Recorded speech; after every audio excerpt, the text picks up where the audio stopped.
Okay. So are you supposed to generally eat the rind or no? My go-to response is always like, if it appeals to you, eat the rind. If it doesn't appeal to you, don't eat it. Okay. Me, if it's me and I'm at a party and I'm with other cheese people, there will not be a single rind left at the end of the night, unless it's say like a piece of wax. Okay, right. I go to a lot of parties where somebody comes along and like scoops all the goop out of the brie and leaves the little white rinds hanging there on the plate. To me, that's the best part of a brie or camembert because often the rind holds the most flavor. Okay. That's because the cheese it ages from the outside in. And Mm-hmm. so there's usually the least flavor right in the very center.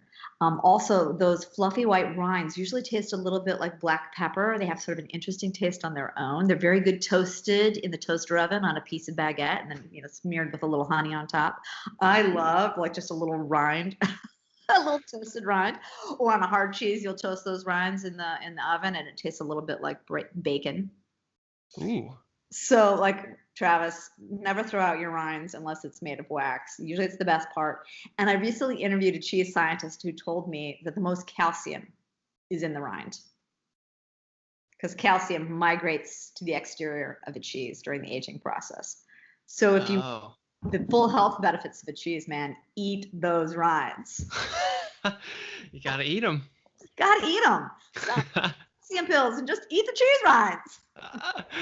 Dang, man, this is cool. So, okay, so now I'm curious about you talk a lot about pairings, right? Like stuff to go with cheese.